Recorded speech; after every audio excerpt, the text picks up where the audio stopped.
PKB misalnya Muhaimin maksa-maksa NU dikongkon pokoknya kudu dukung ini capres juga iso dudu urusane NU gitu. NU ini harus terus gitu. Kiai-kiai ya ora usah terus kumpul-kumpul dukung capres bareng lha apa gak usah kiai supaya tetap mulia kiai.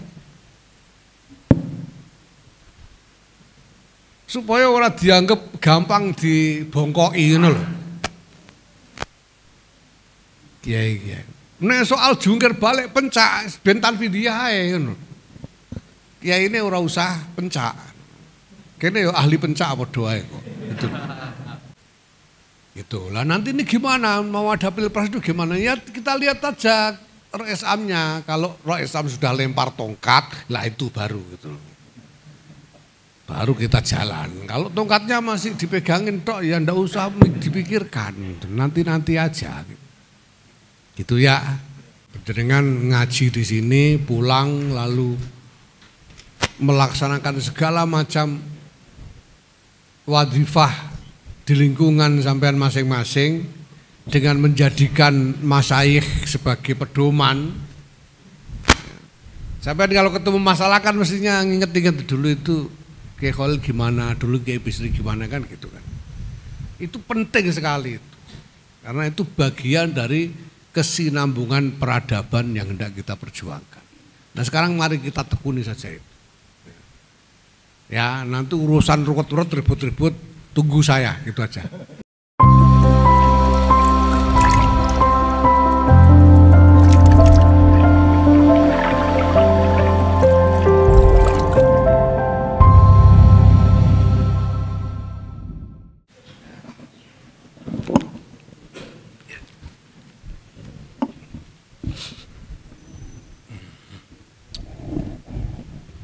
Assalamualaikum warahmatullahi wabarakatuh.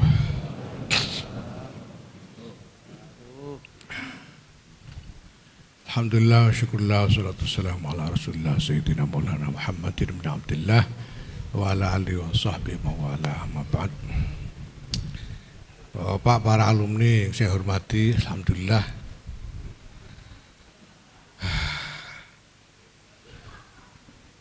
saya masih bisa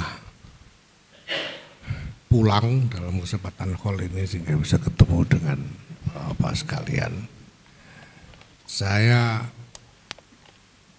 sejak terpilih jadi ketua umum PBNU saya sudah pamit memang, termasuk kepada Lekmus.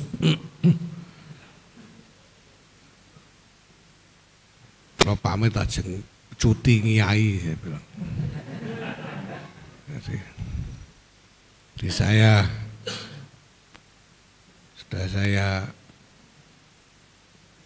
sejak awal saya sudah minta izin untuk cuti dari pekerjaan ngiyai.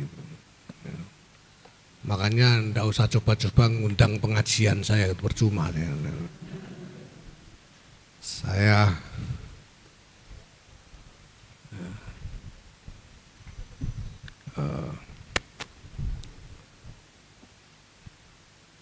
ingin menjalankan tugas sebagai ketua umum Tanfidiah ini pertama sebagaimana mestinya, bahwa ketua umum Tanfidiah itu ya ketua umum eksekutif. Pemimpin agamanya itu bukan ketua umum Tanfidiah, bukan. Pemimpin agamanya itu ya RSM gitu. Ketua umum Tanfidiah itu eksekutif, bagian pola mengerjakan tugas-tugas eksekutif, tugas-tugas operasi organisasi. Nah, itu saya kerjakan. Makanya saya kalau kegiatan NU saya katoan terus.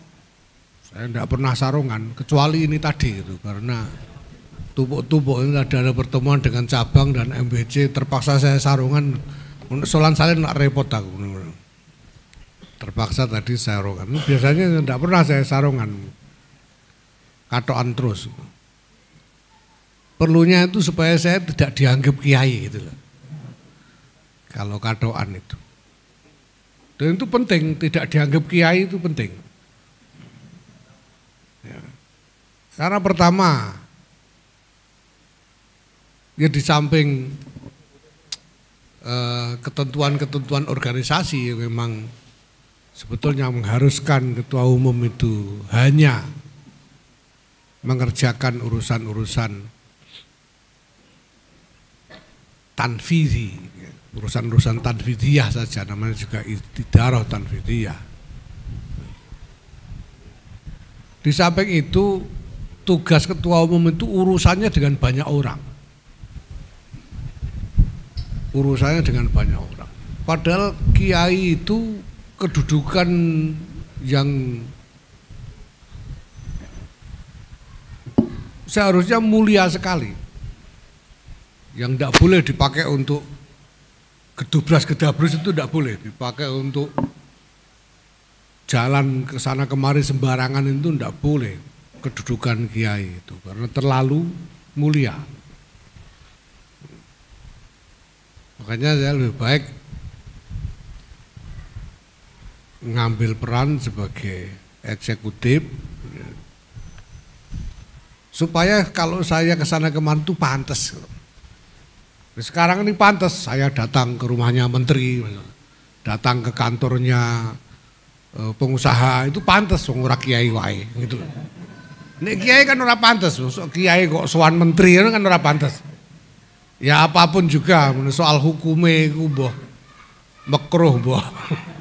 Mbah apa ora dipikir. Kemarin ada Basul Masail soal hubungan ulama umara, tapi bukan soal itunya, pantese gitu loh. Pantese, kalau aku masak kiai wis moro ning gone kantore menteri. Bolak-balik ngono kan ya ora pantes. Ketemu karo pengusaha kono kene ngrembug urusan duit. Ngrembug urusan duit nan gitu. Nek kiai kan ora pantes, kiai nyang-nyangan kan enggak pantes. Makanya saya izin untuk cuti dulu enggak ngiyai. Karena dibutuhkan itu. Karena banyak pekerjaan yang memang harus diurus sendiri oleh ketua umum, enggak bisa nyuruh orang. Nyuruh orang kelamaan, nanti enggak jadi-jadi, harus berangkat sendiri itu banyak. Nah, di sisi lain kita itu punya kepentingan untuk menjaga martabat kiai ini supaya tidak terganggu dengan kesan-kesan yang oleh banyak orang dianggap kurang pantas.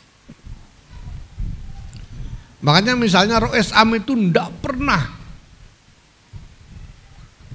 seingat saya itu 2 tahun sama sekali enggak pernah menginjakkan kaki ke istana, itu enggak pernah. Rois Am itu sama sekali. Ya ada menteri yang ketemu tapi sowan ke rumah, ke kantor aja enggak. Jadi sowan Rois Am di kantor PBNU aja, pejabat-pejabat, pengusaha dan lain itu enggak pernah. Kalau mau ketemu Rois Am ya ke kediaman beliau di Surabaya sana. Itu karena ingin menjaga martabatnya supaya orang tidak sembarangan sama Rois Am.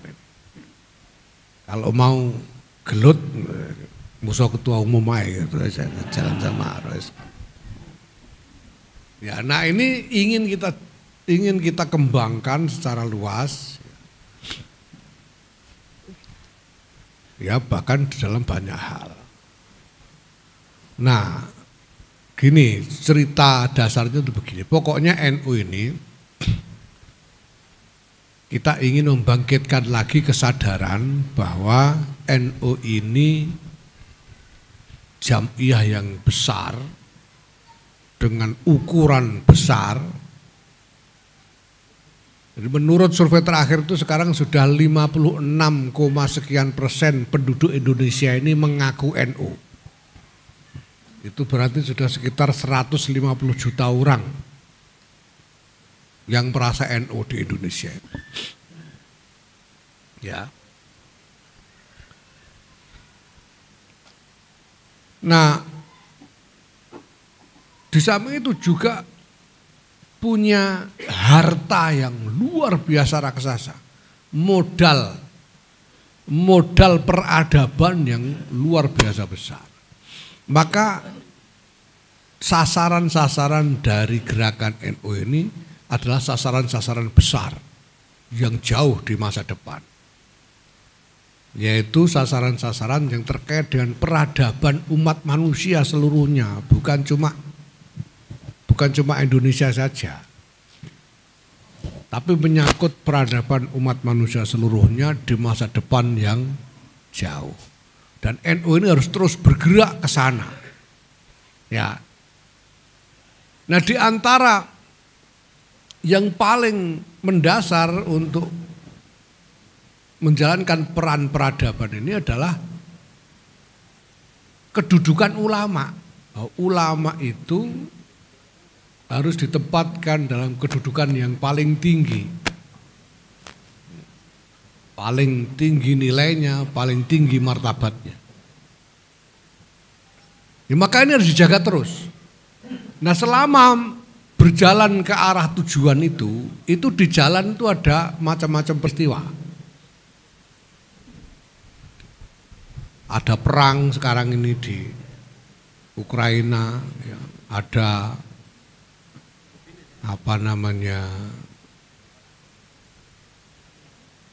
penindasan terhadap kelompok minoritas di India. Ada kemarin ada kerusuhan di Rempang. Ada macam-macam, ada peristiwa-peristiwa. Peristiwa-peristiwa ini ya ini tempat lewat saja. Tujuannya tetap tujuan peradaban yang jauh itu. Jangan berhenti di tempat karena tertarik dengan peristiwa yang dianggap besar. Padahal itu sebetulnya tempat lewat saja. Ya, dalam perjalanan lewat ini, ya kita tetap harus ikut ngurusi peristiwa-peristiwa ini sepanjang jalan ini, tapi ya jangan lalu melupakan tujuannya dan jangan berhenti ke arah yang dituju itu. Jadi sampean misalnya kalau dari Demak ke Rembang, ya, dari Demak ke Rembang mau datang Khol ya, terus di tengah jalan ada dangdutan di pinggir jalan, itu kan tidak berhenti sampean. Ya sampean mungkin ikut macet dikit karena banyak rame orang, tapi kan tidak lalu berhenti gak jadi datang Khol kan enggak.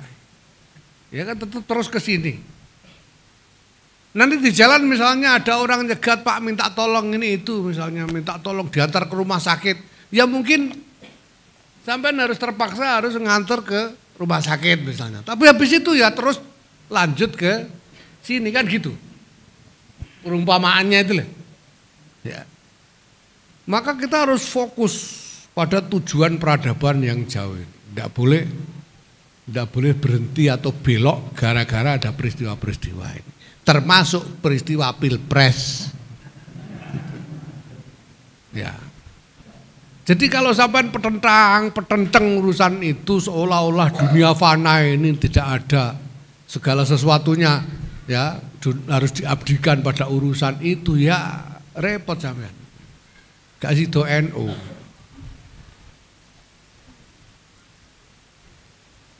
PKB misalnya Muhaimin maksa-maksa NU dikongkon pokoknya kudu dukung ini capres juga iso dudu urusan NU gitu.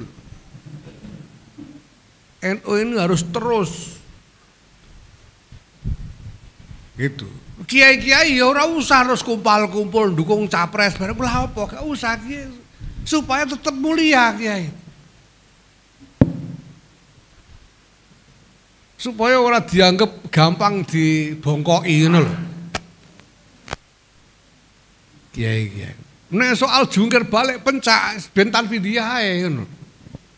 Kiai ini ora usah pencak. Kene yo ahli pencak padha ae kok. Gitu. Ya, jadi itu yang pertama. Jadi ini peristiwa-peristiwa di tengah perjalanan ini harus kita lalui tapi tidak boleh membelokkan kita dari tujuan. Ya. Ini yang pertama. Ya iki ibaratnya kena ana apa-apa ya kita temandang. Kayak kemarin itu kan bolak-balik NU ini kan sebetulnya tujuan NU sejak awal. Tujuan NU sejak awal memang tujuan peradaban itu. Aku nek cerita soal iku lengkap engko sak wen-wen. Pokoke ngono, ngandel aku ngono pokoke sampean. Tujuannya tujuan peradaban. Tapi di tengah-tengah itu ada macam-macam. Tiba-tiba kita butuh proklamasi kemerdekaan, habis itu ada sekutu datang harus perang dulu. Habis itu ada pemilu harus jadi partai dulu. Itu pekerjaan yang ya memang di tengah kekacauan jalan ini. Biasa toh numpak motor bane gembos barang ya mandek dhisik ora kok terus ora mandek delujur ae ora malah ora tekan gone gitu. Ya harus nambal dulu dan sebagainya itu biasa. Tapi tidak boleh lupa dari tujuan ini. Ya. Nah, termasuk urusan Pilpres. Makanya urusan Pilpres ini ya, kita lihat asalkan tidak ada bahaya, ya sudah, tidak ada bahaya. Seliwat kono ora ono bahaya. Ya. Lah engko nek presidennya ora NU piye? Lah emangnya ya ono presiden ora NU terus wong NU do modar kabeh ngono piye wong ya ora.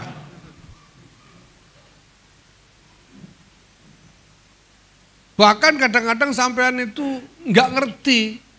Dikiranya bukan NU padahal NU, gitu itu kan biasa. Kayak Pak Jokowi ini. Sampai itu mikir apa dulu-dulu itu kok enggak tahu kalau Pak Jokowi itu NU. Padahal NU dia itu.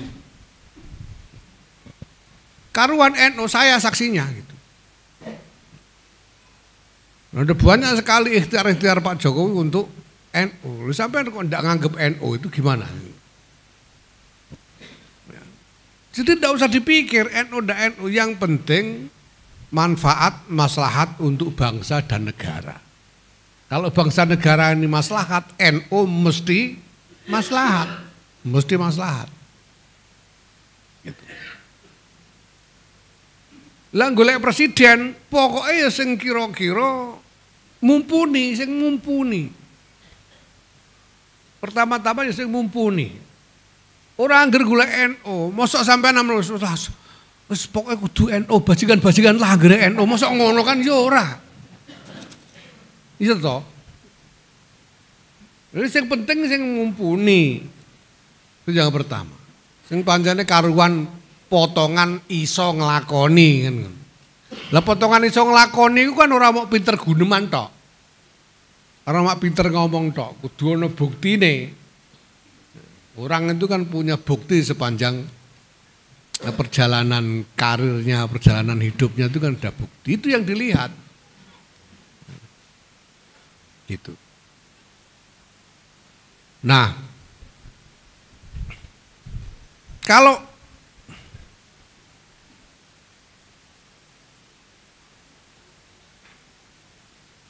ada di antara mereka yang NU, ya boleh aja. Asal mumpuni loh. NU lan ora mumpuni wis anggur aja dicoblos. Tiwas ngisi-sini gitu loh. Non paham ya? Masuk akal ndak gini nih. NU lan nek wonge potongane ora bejaji. Nekat sampean coblos dadi tenan malah ngisi-sini. Anggur ora lah gitu. Pokoknya gula sing mumpuni, sing penting tidak memusuhi NU, itu aja. Yang penting tidak memusuhi NU. Ini yang pertama. Yang kedua, orang itu harus bisa menjelaskan. Dia itu orang yang minta dipilih itu harus bisa menjelaskan. Dia itu mau apa nyalon itu. Dia kok nyalon itu, dia itu mau mengerjakan apa. Dia harus menjelaskan dan harus punya bukti. Lek Mus itu dulu pernah didatangi ada Habib dari Tayu. Saya lupa namanya. Lek Mus cerita. Habib itu ngomong sama Lek Mus matur. Sampean iki wis bener iki Gus. lakune wis bener pas. Iki sampean karek sak langkah neh dadi wali sampean. Sampean nek gelem lunga ning Hadramaut, ziarah ning wali-wali Hadramaut, mulai langsung dadi wali sampean. Ngono. Habib Tayu. Jabilek Mus. Lah nek wis dadi wali terus ape la opo jare lemen. Nek wis dadi wali ku ape la opo. Gitu loh. Gusti Allah itu ngasih pangkat orang itu kan ada perlunya. Kanjeng Nabi aja dijadikan rasul itu ada perlunya. Bukan hanya untuk supaya dapat pangkat tok. Makanya Kanjeng Nabi itu sudah sampai Sidratul Muntaha suruh turun lagi. Karena ada perlunya. Gusti Allah ngangkat wong dadi wali itu mesti ada perluna. Nek wis dadi wali arep la opo kudu ngerti. Makanya saya dulu ini ada yang enggak yang pengurus cabang NU. Kang Afnan, ya, ada Kang Afnan. Ada yang lain-lain saya kira pengurus cabang. Dulu itu saya gitu, saya nyalon PBNU pertama-tama saya jelaskan dulu apa yang menurut saya dibutuhkan NU dan apa yang bisa saya kerjakan. Nah saya bisa kerjakan ini.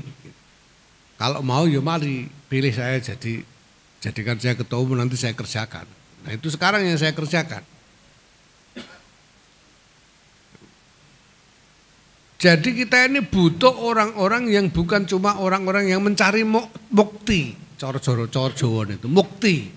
Bukan hanya orang-orang yang kepengen mukti, kepengen mulya untuk pangkat dhuwur mukti.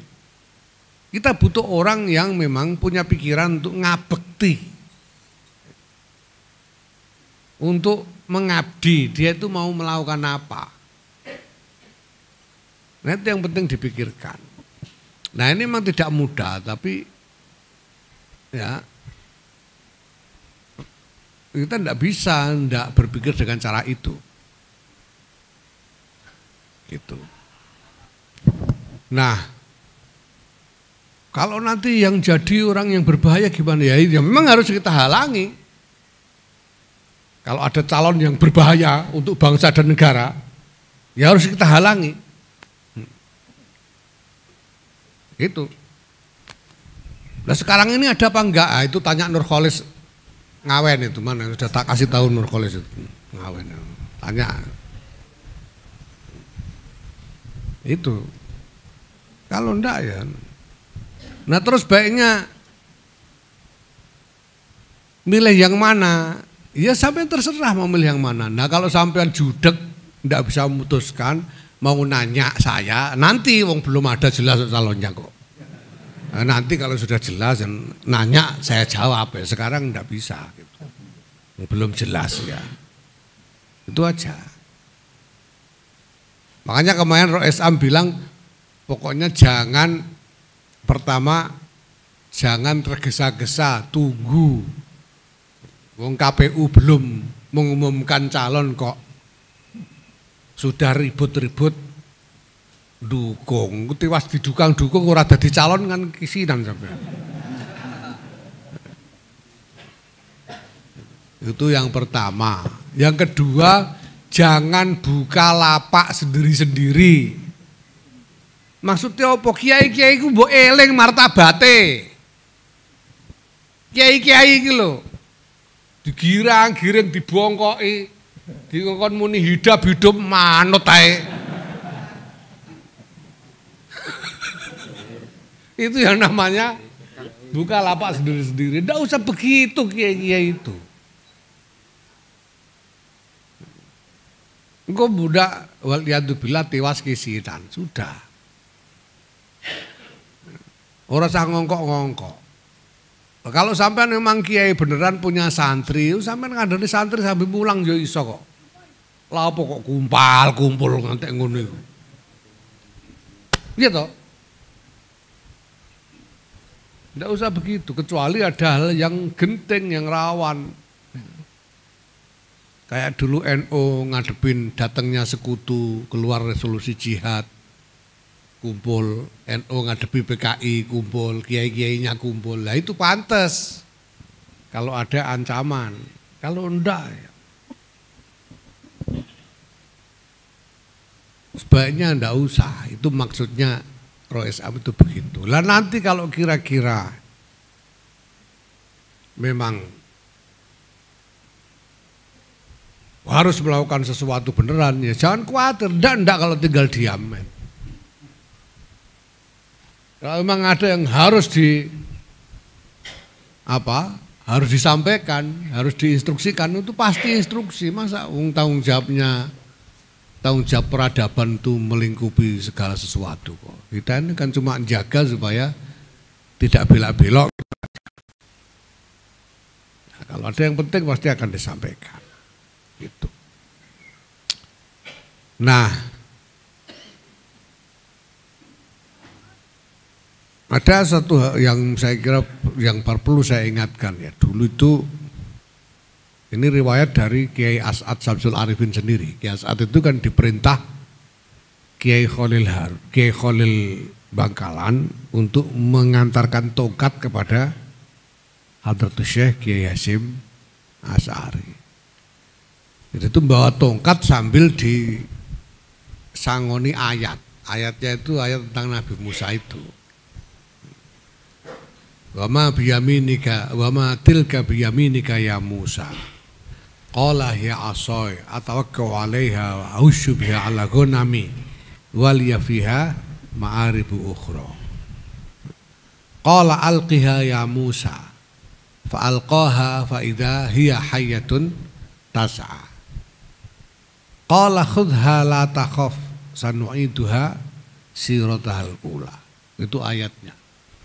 Dan ini diterima oleh Hadratus Syekh sebagai tamsil tentang jam'iyah yang akan didirikan, yaitu Nahdlatul Ulama.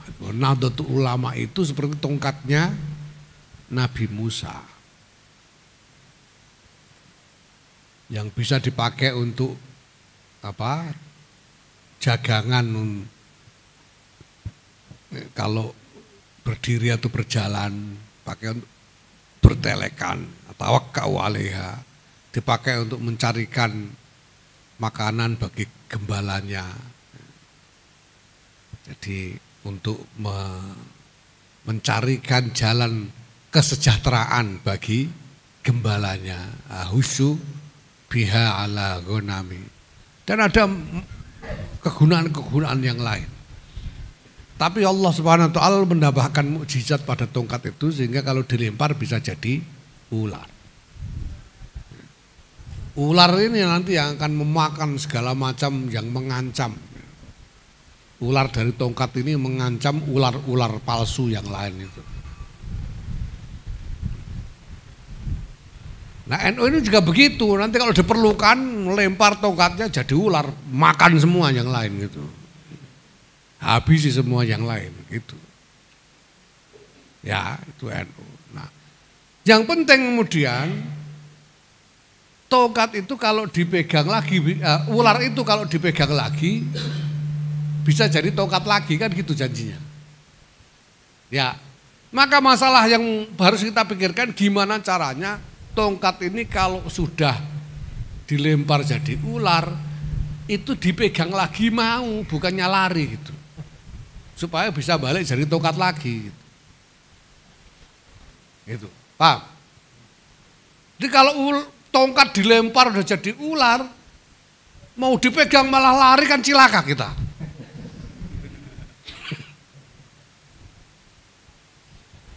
Nah ini harus, ya, makanya sekarang konsolidasi ini untuk menjamin itu. Pas jadi ular, tapi harus bisa dipegang lagi supaya balik jadi tongkat lagi. Konsolidasi yang kita lakukan sekarang ini perlunya itu. Mas saya bilang sama semua orang, pokoknya tongkat itu dulu oleh Syekhana Khalil diserahkan kepada Hadratus Syekh Kiai Hasyim Asy'ari. Kan habis itu diestafetkan ke Roh Islam sudahnya.